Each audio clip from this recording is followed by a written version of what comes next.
సిద్దిపేట జిల్లా గజ్వేల్ ఓ private function హాల్లో కృతజ్ఞత సభ ఏర్పాటు చేసినారు. మాజీ ముఖ్యమంత్రి కేసీఆర్ ను మూడోసారి ఎమ్మెల్యేగా గెలిపించినందుకు గాను గజ్వేల్ నియోజకవర్గ ప్రజలకు కృతజ్ఞత సభ ఏర్పాటు చేసినారు. ఈ సందర్భంగా సభకు హాజరైన మాజీ మంత్రి హరీష్ రావు మాట్లాడుతూ 2 జాతీయ పార్టీల కుట్రలను కట్టడి చేసి కేసీఆర్ ను భారీ మెజారిటీతో గెలిపించినందుకు గజ్వేల్ నియోజకవర్గ ప్రజలకు కృతజ్ఞతలు తెలిపారు.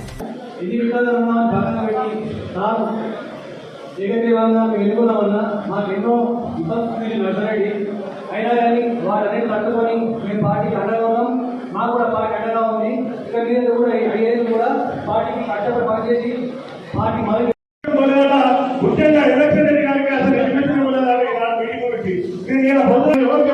మాట పెట్టలేదు. దయచేసి ఇటువంటి మరో మీటింగ్ గా తలెత్తకుండా మీరు అందరినీ సమన్వయం పట్టుకొని అందరినీ మరి మీటింగ్ లో వచ్చే ప్రయత్నం చేస్తారని మనం చేస్తూ నాకు ఈ అవకాశం ఇచ్చిన మీ అందరినీ పార్టీ అధ్యక్షుడు కరుణాకర్ రెడ్డి గారిని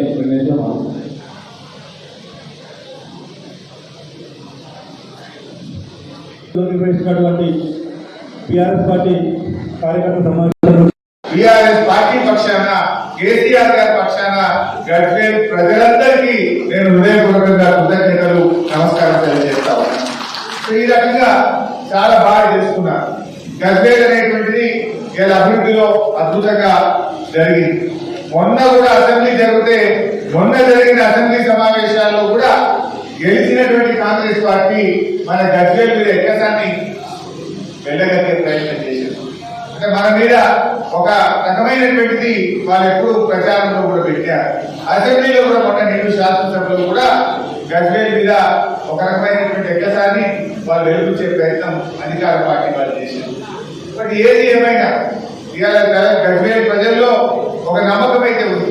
మా కేసీఆర్ వచ్చినాక మా జీవన ప్రమాణాలు పెరిగినాయి.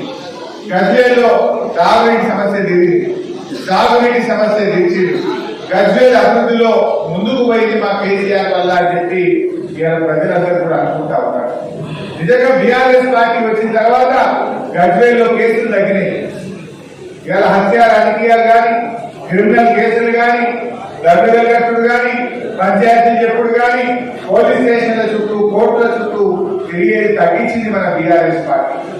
గత చరిత్ర ఎట్లా ఉండేదంటే గజ్వేల్లో అన్ని కేసులే, కుట్రలు కేసులు. ఈ గవర్నమెంట్ వస్తే వాళ్ళ కేసులు, వాళ్ళ గవర్నమెంట్ వస్తే వీళ్ళు కేసులు. ఇది గజ్వేల్లో ఉన్న గత చరిత్ర. కానీ ఆ చరిత్రను తిరగరాసింది మన బీఆర్ఎస్ పార్టీయా కాదా మీరే ఒకసారి చెప్పండి. ముఖ్యమంత్రి గారే మన ఎమ్మెల్యే ఉన్నా ఏ ఒక్కరో ఒక కాంగ్రెస్ పార్టీలో లోపలేసామా, అక్రమ కేసులు పెట్టామా, అట్లాంటి కుట్రలు చేసిన చరిత్ర మన పార్టీకి ఉందా? మన కేసీఆర్ ఎంతసేపు ప్రజలు గెలవాలి, ప్రజలు బాగుండాలి, గజ్వేల్ అభివృద్ధి చెందాలి, మన కుట్రలొద్దు, కుదరకాలొద్దు, కేసులొద్దు అని ఆయన ఎంతసేపు మంచి నీళ్ళు ఎత్తియాలి, సాగు నీళ్ళు ఎత్తియాలి, రోడ్డు ఎక్క బాగా చేసుకోవాలి, గజ్వేల్ పల్లెలు ఎక్క బాగుపడాలని ఆలోచించాడు. అది మనం చేసిన పని. కానీ మీరు వచ్చి 25 రోజులు కానీ కేసులే కేసులు. మా తమ్ముడు చెప్పిండు, మా వర్గాల తమ్ముడు చెప్పిండు. ఇప్పుడు చాలా మంది మా కార్యకర్తలు కూడా చెప్తా ఉన్నారు నాకు, ఏంటి ఎంతసేపు బెదిరించుడు, మన కుట్రలు, క్రిమినల్ కేసులు, రాజకీయాలు చేస్తా ఉన్నారు. మీరు దేంట్లో అభివృద్ధి సాధిస్తున్నారు?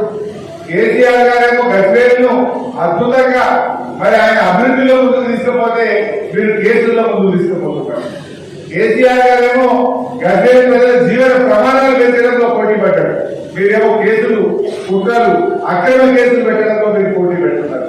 ప్రజలకు కావాల్సింది కేసులా? ప్రజలకు కావాల్సింది సంక్షేమ పథకాల?